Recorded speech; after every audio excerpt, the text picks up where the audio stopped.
Saudara yang saya kasihi, bahwa sejarah gereja, khususnya gereja Kristen, ya, itu dimulai peristiwa dengan turunnya Roh Kudus atau yang disebut dengan Pentakosta, ya, atau 50 hari sesudah Paskah atau 10 hari setelah Yesus naik ke surga, ya. Jadi kekristenan itu dimulai di mana peristiwa Pentakosta itu terjadi ketika para murid berada di loteng di Yerusalem setelah 10 hari Yesus naik ke surga.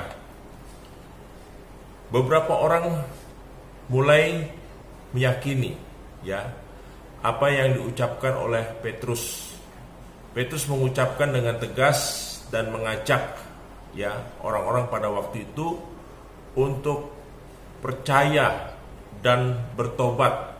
Tidak hanya percaya dan bertobat, tetapi memberi diri untuk dibaptis. Dibaptis di dalam nama Yesus sebagai tanda bahwa mereka adalah percaya sebagai pengikut Kristus, ya. Dan dengan mereka menerima Roh Kudus yang mereka sudah alami ketika peristiwa Pentakosta, di mana kurang lebih 3.000 orang pada waktu itu ketika Petrus berkhotbah, mereka bertobat, ya, dan dibaptis. Petrus sendiri merupakan saksi hidup di mana Petrus berada bersama-sama para murid di loteng Yerusalem. Setelah itu Petrus melakukan pelayanan dan dia berkhotbah, dan dikatakan bahwa 3.000 orang bertobat.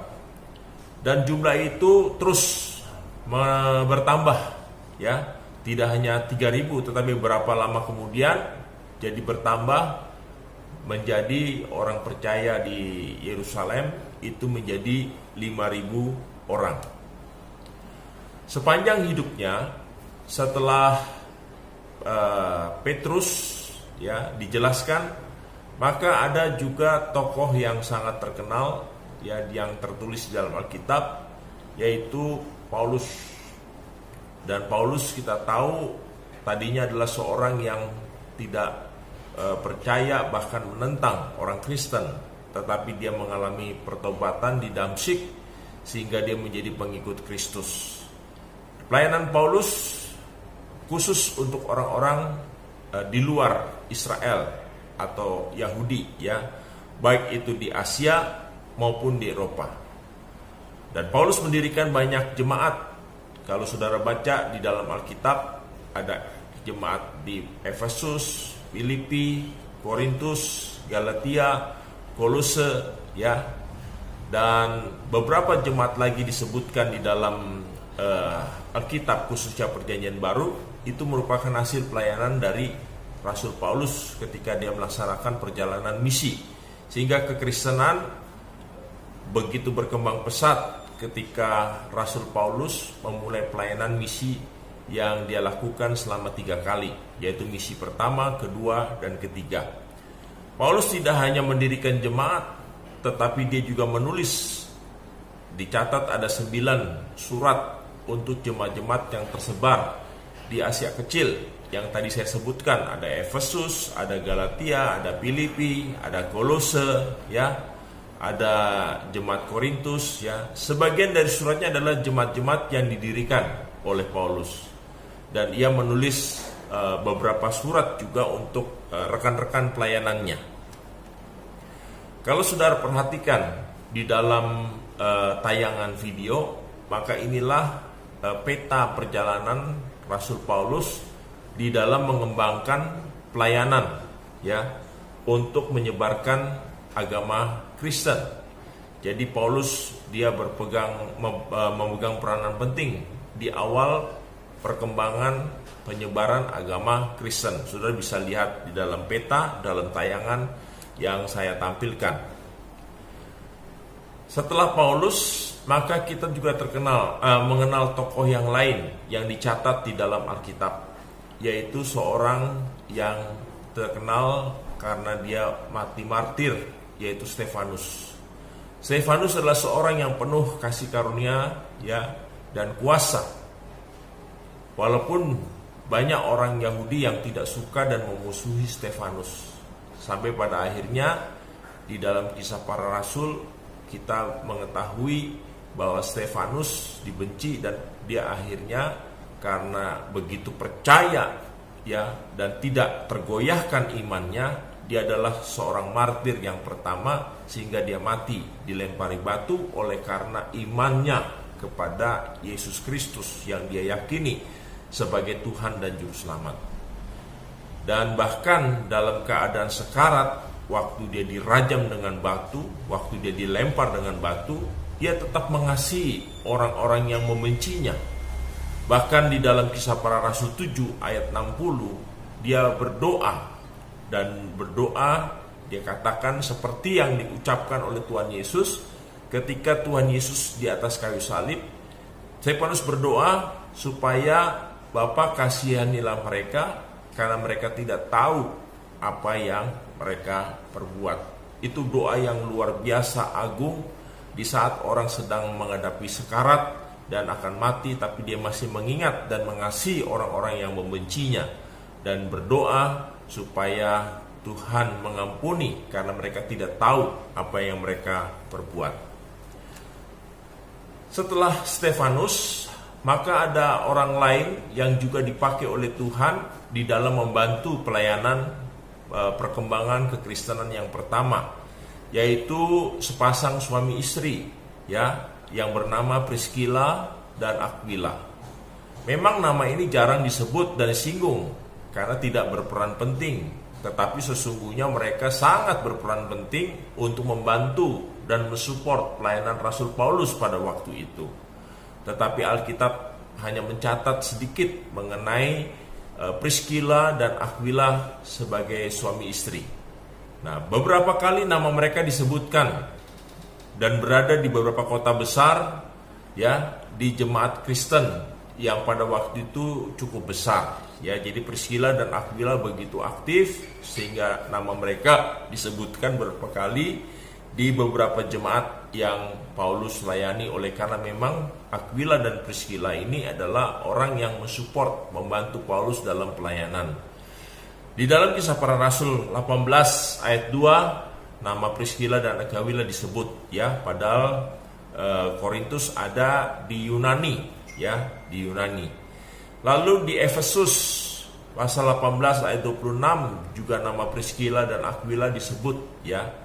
Dan yang terakhir nama mereka disebut di dalam Roma 16 ayat 3. Jadi sangat jelas sekali bahwa peranan Priscilla dan Aquila dalam pengembangan kekristenan di abad permulaan itu begitu sangat penting dan berperan luar biasa di dalam mendukung pelayanan Paulus yang pada waktu itu mengembangkan pelayanan untuk mendirikan jemaat. Nah, pekerjaan mereka ini mencakup wilayah yang luas sekali ya pada zamannya. Nah, saudara, setelah kita berbicara mengenai Petrus, Paulus, lalu Stefanus, Priscilla dan Aquila, sekarang kita sudah mulai masuk ke dalam sistem organisasi gereja. Kita tidak berbicara lagi tentang pribadi, tetapi gereja yang dibangun sebagai organisasi. Nah, organisasi gereja selain ada rasul, ada juga penetua atau presbiter yang bertugas di tengah-tengah jemaat ya.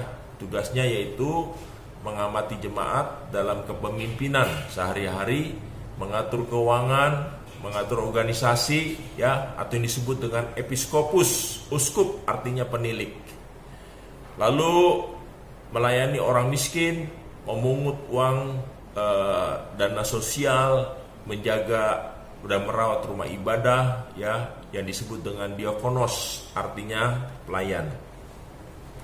Kalau kita melihat ya di awal organisasi gereja pertama di abad pertama ya, maka kita lihat rangkaiannya seperti ini saudara ya. Gereja perdana yaitu gereja mula-mula itu mulai abad yang pertama dan kedua, ya. Lalu mulai abad selanjutnya, ya, gereja masih bersatu, ya, gereja bersatu.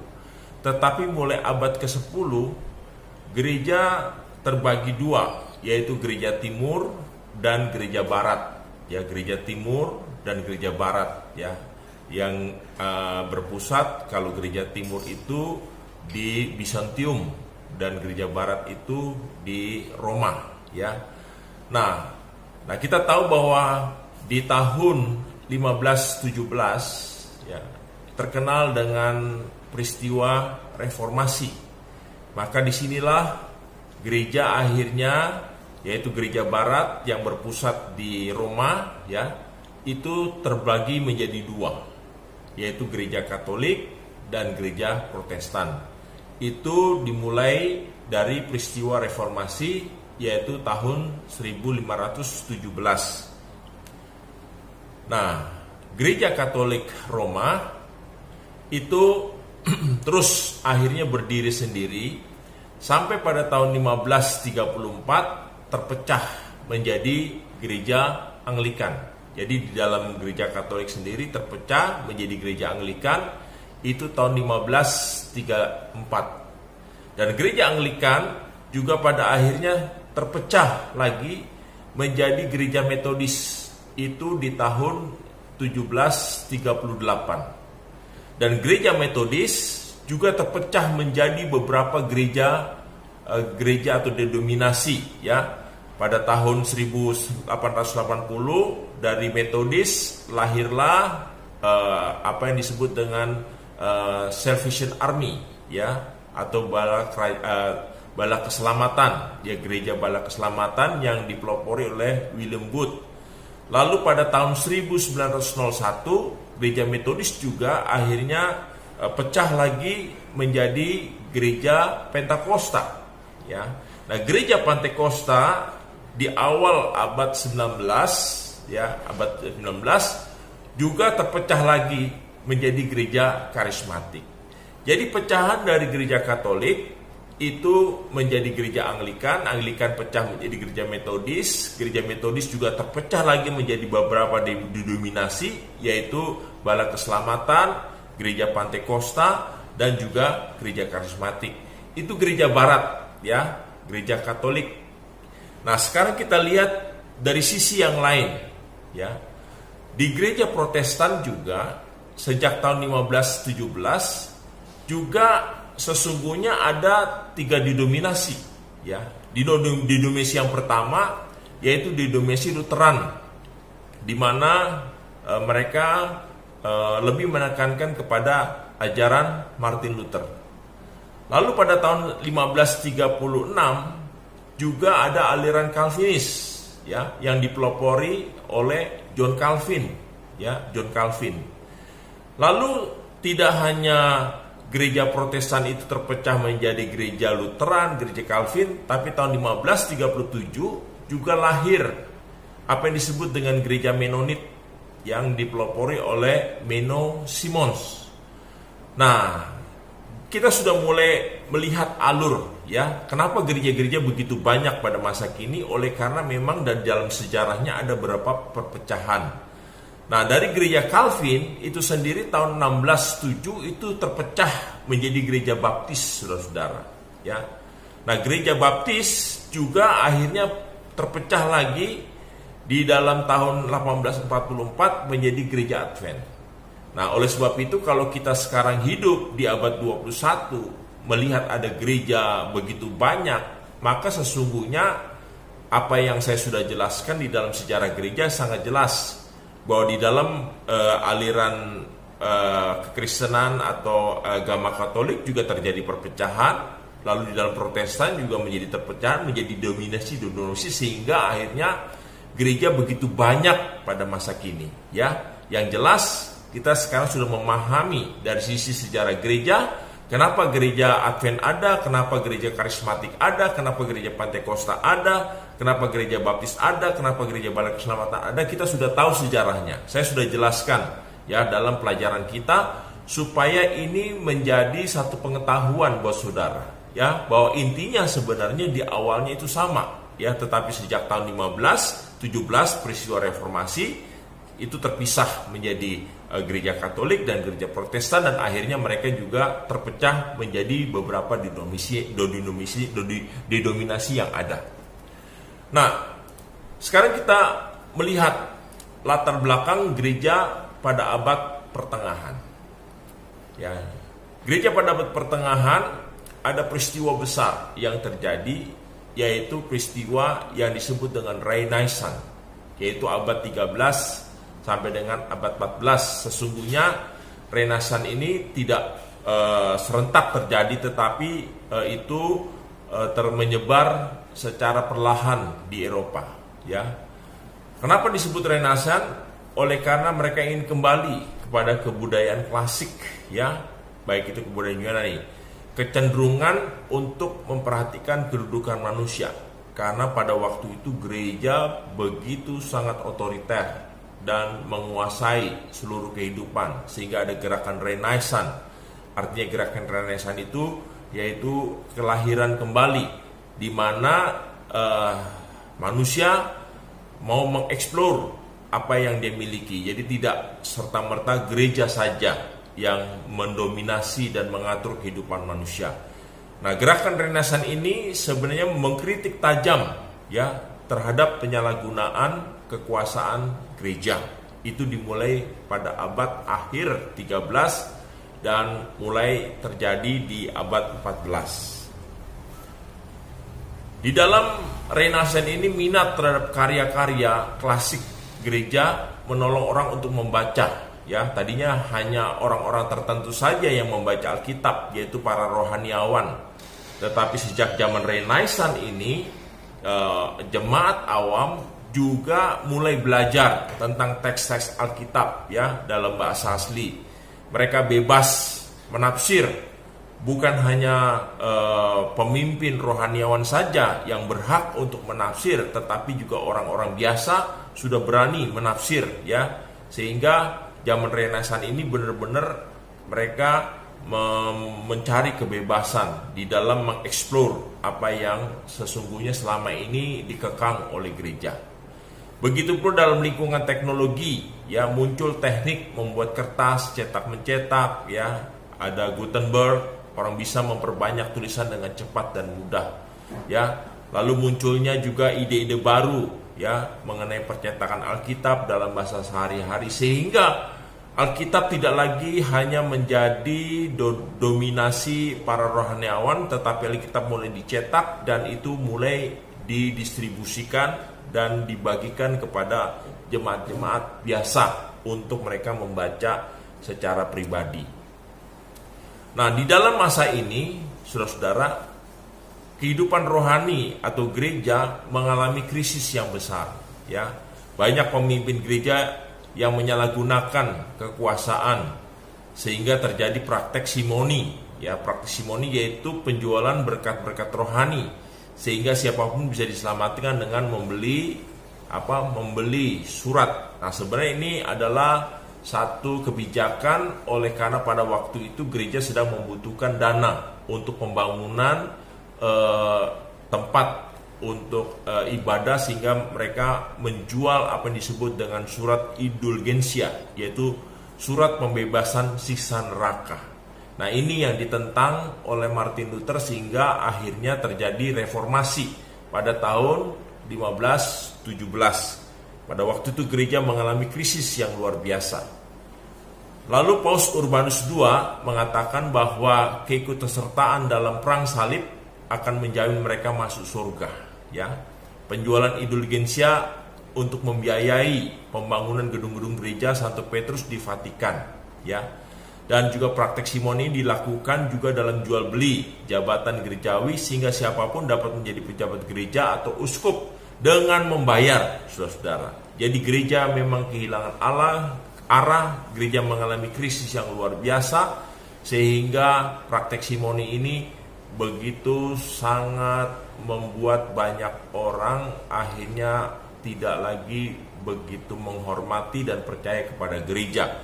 Dan akhirnya puncaknya terjadi reformasi pada tahun 1517 yang kita peringati setiap tanggal 31 Oktober sebagai hari reformasi.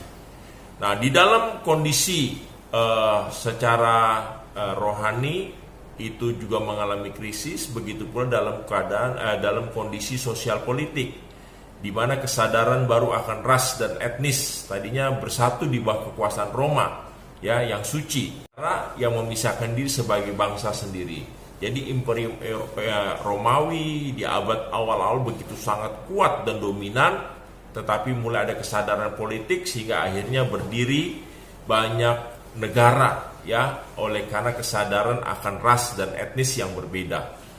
Dan juga terjadi, ya, ketidakpuasan, ya, dari kaum tani, ya, sehingga kaum tani merasakan dieksploitasi berbarengan dengan munculnya semakin banyak kaum berjuis yang memiliki tuntutan-tuntutan ekonomi, ya, sehingga inilah, ya, tokoh-tokoh gereja, ya, ada Martin Luther, ada Calvin, ya, ada Zwingli di Swiss. Ini tokoh-tokoh yang mereformasi gereja pada waktu itu. Nah, sekarang saudara, kita sedikit mempelajari, ya, dari sekian banyak tokoh yang ada, yaitu tentang Martin Luther. Ya, Luther lahir di Eisleben, lalu dia mengajar di Leipzig. Kemudian pada tahun 1505 Luther masuk ke biara Agustina, belajar teologi dan ditabiskan menjadi imam. Kemudian ia pindah ke Wittenberg meraih gelar doktoralnya. Ia bergumul mengenai masalah keselamatan, akhirnya ia mendapatkan pembenaran dari surat Roma, ya, bahwa kita dibenarkan oleh karena iman. Dan Martin Luther yang menjadi pencetus adanya sola fide, ya, hanya oleh karena iman maka kita diselamatkan, bukan oleh karena kita memberi surat indulgensia, yaitu surat untuk keselamatan dari api neraka, bukan itu, ya. Lalu juga sekolah scriptura, kembali kepada Alkitab, ya. Lalu sola gratia, oleh hanya karena anugerah Tuhan, dan sola Kristus, hanya oleh karena Kristus. Jadi 4 hal ini di dalam reformasi ditekankan, yaitu sola gratia, oleh karena anugerah Tuhan, sola scriptura, kembali kepada Alkitab, lalu sola fide, oleh karena iman, dan yang terakhir sola Kristus, hanya oleh karena Kristus saja. Itu 4 pilar itu menjadi hal yang penting di dalam ajaran kekristenan sampai pada masa kini. Pada tanggal 31 Oktober 1517, Martin Luther menempelkan kritik yang keras yang dikenal dengan 95 dalil di pintu gereja Wittenberg, ya, yang sekarang dijadikan hari reformasi, yang merumuskan teologi salib, bahwa keselamatan diperoleh, ya, hanya oleh karena iman, sola fide, hanya oleh karena kitab suci, sola scriptura, dan hanya oleh karena anugerah, sola gratia. Ecclesia Reformata Ecclesia Semper Reformanda, artinya gereja yang diperbarui adalah gereja yang memperbaharui dirinya senantiasa. Martin Luther akhirnya dikutuk oleh Paus dan menjadi buronan gereja Roma Katolik atas pertolongan Pangeran Frederick dari Jerman. Dia menyamar menjadi Pangeran George, ya. Kebaktian mulai menggunakan bahasa Jerman, akan tetapi khotbah mulai mendapatkan peran penting dalam gereja dibandingkan dengan sakramen. Tadinya gereja hanya menjalankan sakramen dalam ibadah, tetapi sekarang peran khotbah itu menjadi sentral dari ibadah. Lalu Martin Luther menerima konsep teologi transsubstansi, yaitu berhubungan dengan perjamuan kudus atau sakramen. Reformator yang kedua yaitu Johannes Calvin, ya, 1509 dan 1564. Lahir di kota Noyon, Paris. Calvin studi di Orleans, mulai terpengaruh oleh gerakan pembaruan gereja reformasi, saudara. Calvin berkeliling di Prancis, Swiss, dan Italia. Ketika di Basel, Swiss, dia menulis Christiane Religion Institute, ya.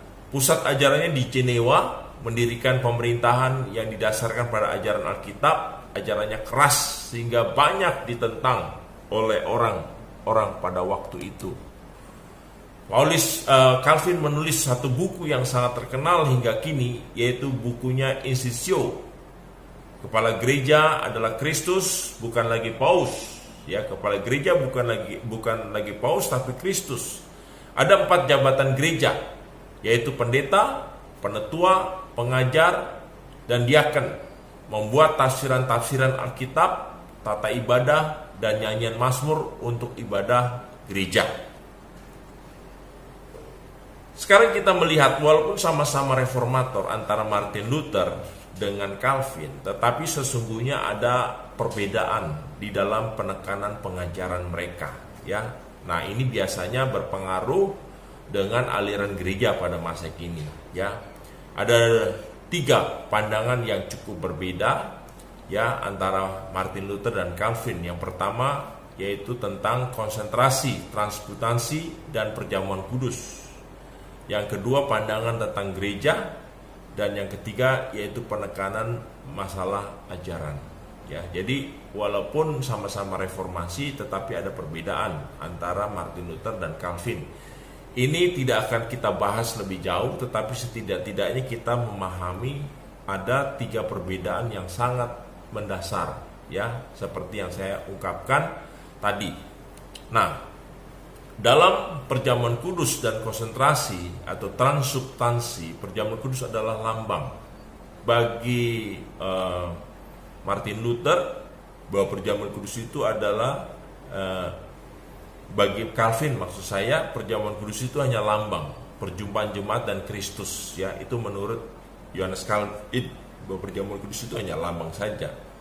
Berubahnya roti dan anggur berubah menjadi tubuh dan darah Kristus dalam Ekaristi, ya, Martin Luther, ya. Jadi itu pemahaman yang kita dapat ketahui, ya, tentang perbedaan dari kedua reformator ini. Lalu mengenai gereja, bahwa Martin Luther meyakini bahwa gereja itu adalah tempat Allah berfirman dan jemaat melakukan sakramen. Sedangkan Martin Luther itu lebih subjektif, bahwa gereja adalah persekutuan orang percaya, ya. Jadi gereja adalah persekutuan orang percaya, itu menurut Calvin, saudara, ya. Nah, perbedaan yang ketiga yaitu penekanan ajaran. Martin Luther menekankan mengenai iman pada pembenaran Allah, sedangkan Calvin menekankan predestinasi atau kekudusan. Keselamatan adalah anugerah Allah dengan beriman pada Kristus. Iman pada Kristus perlu dipertahankan dengan hidup kudus, taat, dan setia pada Kristus.